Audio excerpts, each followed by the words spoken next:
Hey guys, welcome back to Perspective YouTube page. We're here talking today specifically about what it means to be elite and how to set yourself apart no matter what level you're at. So with me today, I have Brett Graves and I have Connor Harrison. So we're going to jump right in. The first question I have for us today is simply, what did you do differently in high school than the average teammate or athlete in your school? Yeah, my path kind of started, I feel like a little, I wouldn't say behind, but just physically, maybe I was more of a late bloomer in high school. I came into high school as a smaller athlete, and kind of took time to grow into who I was. And in high school, I tell a lot of kids that I work with and talk with a lot in high school. You can out effort a lot of guys. I think in high school, guys are still trying to figure out the work ethic side of things. They're still trying to figure out what they got to do to be successful. And I think as long as you're going in every day trying to be the best you can be and get better that day, I think you're going to be ahead of a lot of people. Yeah, That's not always going to be true. As you keep going and you're playing, at some of the highest levels, those physical effort type of things, in my opinion, aren't going to be as setting you as far apart as maybe some of the mental or focus or for extracurricular sure. things. So I always tell guys, like, take advantage of that while you're young, because simply just going out and hitting the reps, the quantity of reps, Yeah, uh, is gonna do you wonders, especially when you're still physically trying to really grow and mature into who you are as an athlete. yeah. But for me, it was just I was going to outwork everybody, and I wasn't going to take no for an answer. And if I didn't get to my goals, if I didn't get to where I wanted to be, it wasn't going to be from a lack of trying or a lack of effort That's or good, dude. so. Yeah, I think I can relate a lot in that sense of the work ethic. I was like that heart and effort type guy. But it came down to, like, when it came to the talent level, man, I chose the work route. Like you're talking about, we had a conversation earlier where you mentioned like the mental aspect of training and like how that can set you apart. Man, I was just a workhorse. And so like what set me apart differently was, kids would go to a workout over summer in the morning, and then I would go train with 5 or 6 buddies at a trainer's house and just get after it and try and put myself in a position where it's like, no one will be stronger than me on this field. And so for me, that was the difference maker. I didn't focus on that thing that really sets you apart at the higher levels, like you just mentioned, Brett. But I focused on that mental, that physical piece of, like, I will be the strongest, and like that was my niche. That was what I went with. Connor, what about you? Yeah, I think for me, um, I, I would really just say I bought in to what the coaches were saying. I don't think I did anything special starting out. I just bought into how they coached, how they Yeah, uh, had everything laid out in a sense. Going to Blue Spring South, historically great program, traditions great, yeah, um, Class 6 school in Missouri. Competition is crazy, and so starting out, I just bought into what the coaches were saying, whether that was, hey, you got to be here at weights at 6 a.m. during the summer. That alone separates you from other people. Guys want to go do other things in the summer. It's summer, they're not in school. They want to be hanging out with friends. They might have another sport. for sure. Football was going to be my main focus. I was going to play other sports, but I wanted to play football in the future. I knew that's where I had to kind of separate myself. So buying into the process of wanting to be great, going to all the weight sessions, going to all the two-a-days, you know, showing the coaches that, you're there and that they can rely on you, regardless of your talent level. Yeah, For a coach's perspective, I wanted a guy, he might, when I was coaching, I didn't want a guy that necessarily had the best talent in the world. I wanted a guy who was going to buy in, that I could trust on the field, that I knew he was going to be in the right place. I knew he was going to know what he was supposed to do, and I know he could be reliable. And so that's what I tried to be as a high school athlete. And then as I got into the older junior, senior year, and I started finding the weight room more, what separated me in that sense was just focusing on the little things of spending extra time in the weight room, extra time in the film room, doing things that guys weren't wanting to do after hours. So Yeah. after practice, going home, watching film, watching practice, viewing scouting reports, you know, the little things that might take 20, 30, 40 minutes after practice that guys weren't willing to do. I really saw kind of an edge over other guys doing that. I think that's good. And it's cool that you kind of had that at a younger at the younger level, at the high school level. And then having athletes hear this right now, I think will be huge for them because, and we'll touch on it in a second, but that's not something I picked up until college. You talked about I love you talked about like the historical culture of Blue Spring South was, man, it was football. It was excellence. It was a group of guys who bought in together. Brett and I had a different experience at Francis Howe. We had Coach Koch come in when I was going into my junior year. Brett, that was your freshman year or going into your freshman year? Yep. And so what was crazy was we were bad. We were awful. And I remember Brett coming up as a freshman, and that's where Brett and I really connected was I was either a junior or senior, and Brett comes in, and he's our starting quarterback. But he had 4 years with Coach Koch in this culture of what literally was the paradigm shift of Francis Howe football. And for me, I only had 2 years of it. I remember Coach Koch's like, he came on the scene. He's like, you buy in and we change this culture. I bought in. We went 1-9. I was like, okay, that backfired. And then he's like, but he would pull me aside. He made me feel like I was in this inner circle of leadership. He goes, I remember the last game we had my junior year. He even get on the bus. He's like, I promise you, if you do it all again, we'll be even better. And so, I believed it. I bought in. I did everything that you were talking about. And I remember my senior year, we go 3-8. I was like, oh my gosh, like this is awful. But then guess what? He did knowing what he did with me, speaking to me, making me believe. He did the same thing with Brett's class.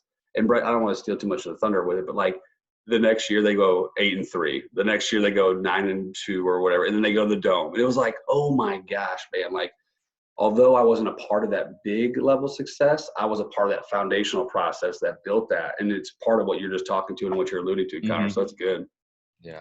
And everybody in my class would have attributed maybe directly to Malach for that learning how to be a leader, learning how to be a winner. You know, like even though Malach, you know, you had the frustration, probably felt like you were beating your head against a brick wall, you know? Like all of us learned that, like what it was supposed to look like for you to buy in, although it didn't pan out onto the field into like results for you.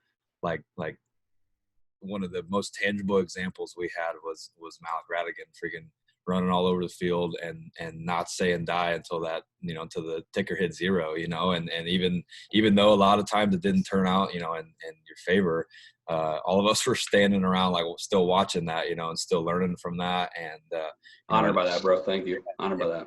It ended up paying off for us. You know, my junior and senior year, like you said, we ended up winning 9 and 10 games respectively each year. And you know, I think a lot of that culture buy-in, even though you know, some guys may not have believed it, but you know, it definitely did start in those early years, and you know, what it looked like to be a champion, even though, you know, maybe it didn't pay off until a couple of years down the road.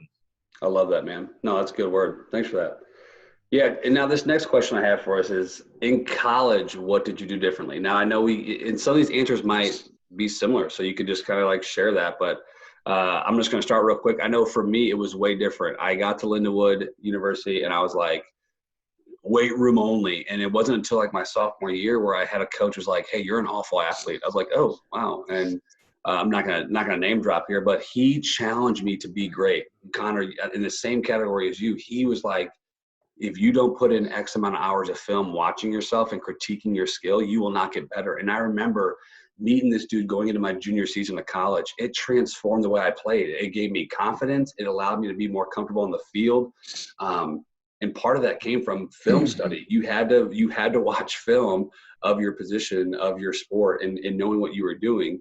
And then kind of the same thing you said, it's those extra hours or after, I love how you said it, but the after hours, what people weren't willing to do. I remember being a defensive tackle at 290 pounds.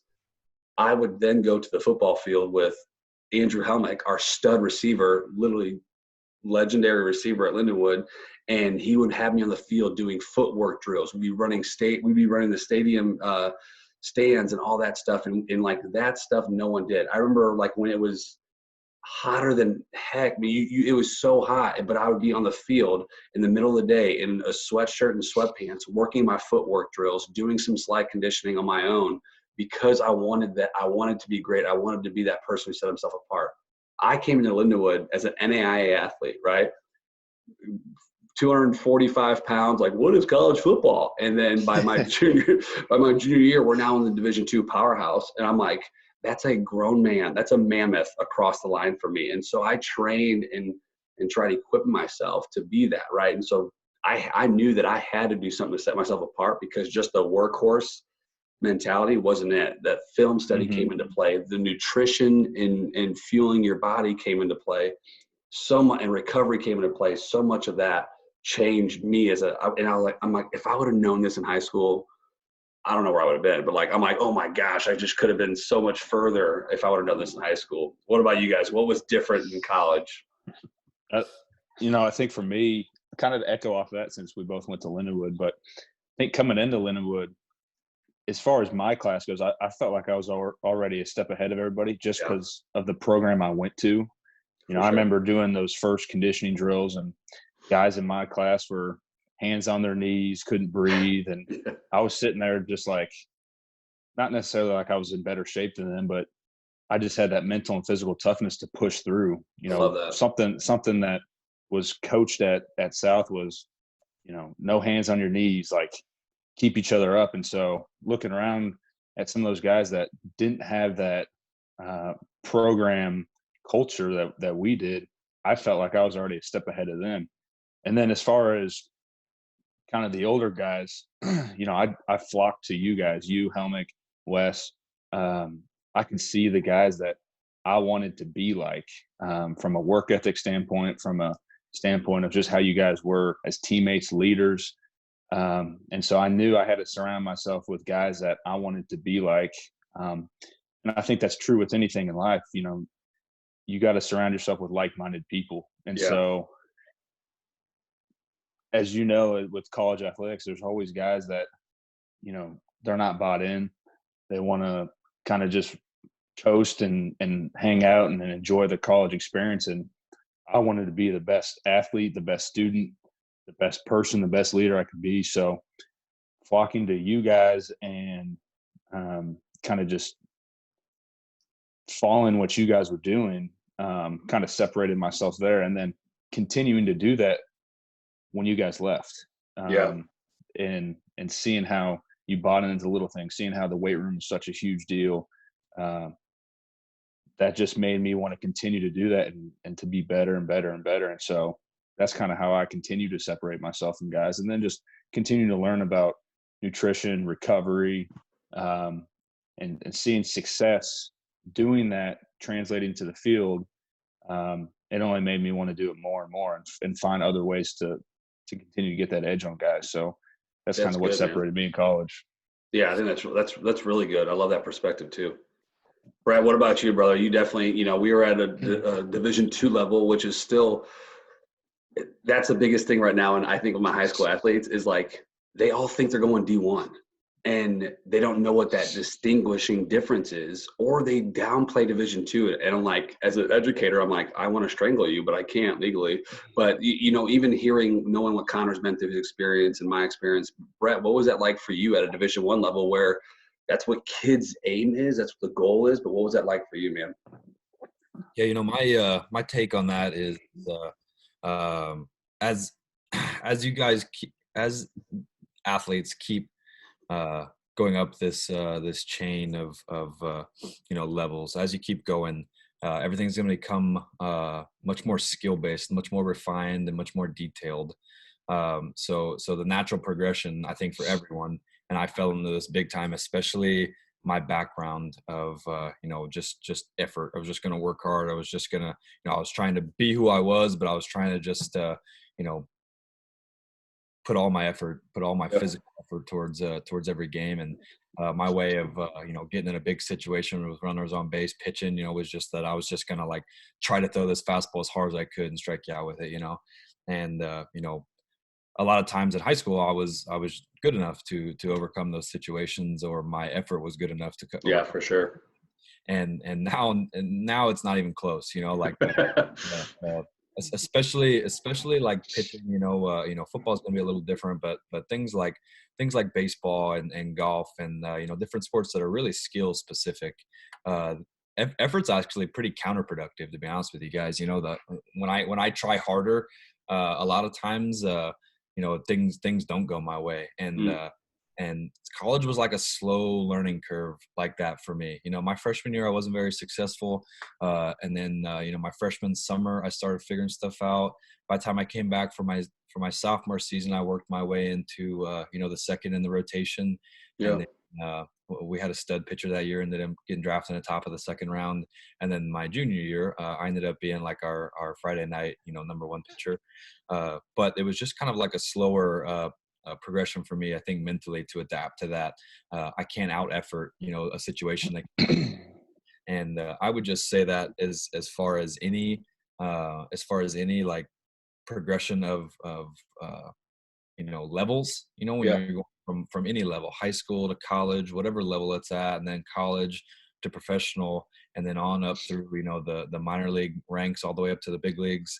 I would say that the skill and the development of the skill is going to become a lot more important than the effort. And that's kind of why I started with what I started with, as far as like what I did in high school.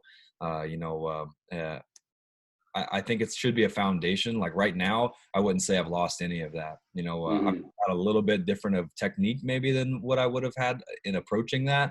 But my bottom line foundation of my belief in sports is that, like, I'm not going to let anybody outwork me, because those are things I can control. If I'm going to go down, I'm going to go down swinging, and I'm going to go down off of things that, maybe I just tipped my cap on and said I didn't do them well enough. It wasn't going to be something I could control that I was going to let be me. So as far as college goes, for me, it was a big time learning curve on how important execution was in a skill defined sport, and keeping that good solid base of effort. You know what I mean? Keeping what I knew to be true for me as far as effort and physical, approach to the side of the game, and adding in things like the mental approach.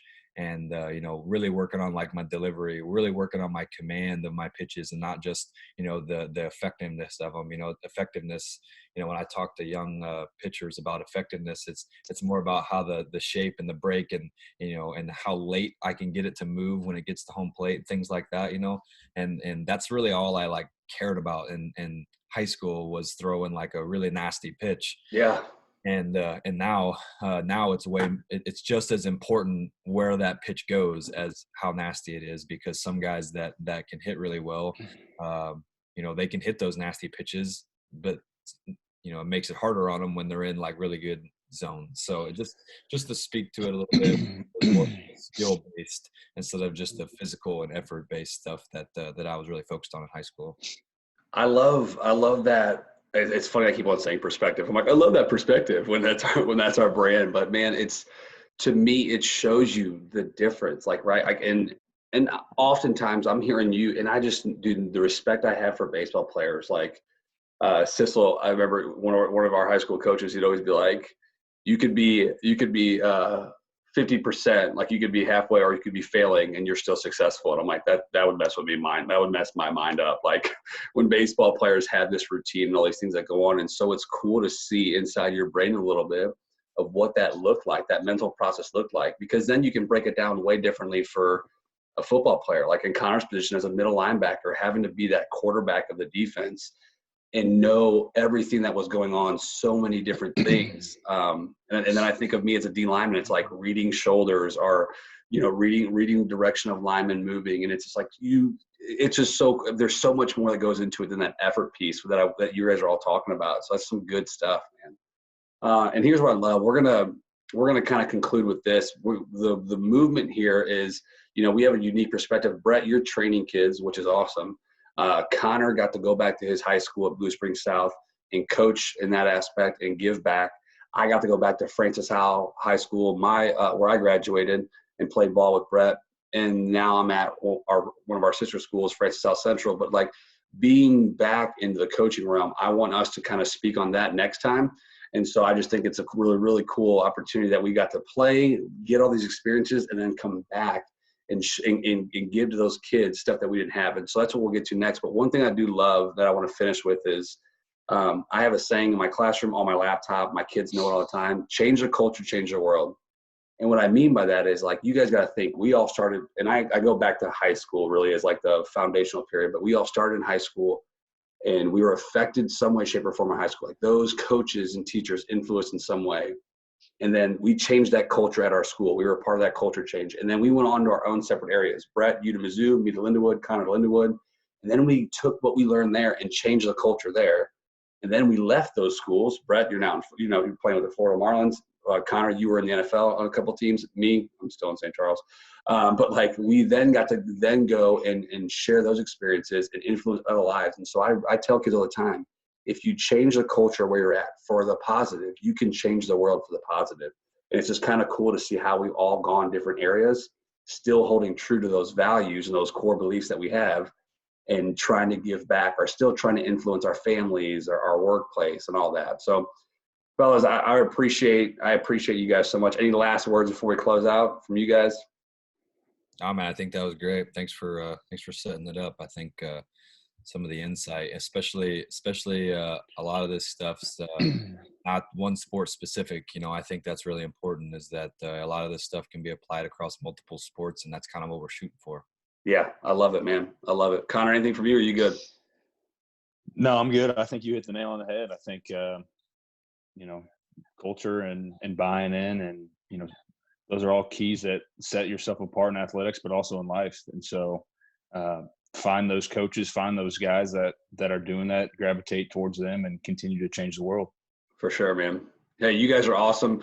For everyone tuned in on this, make sure you please subscribe to our YouTube page. And then if you want to follow some more content that we're putting out daily, follow us on Instagram and Facebook. And so appreciate you guys so much for tuning in. Much love.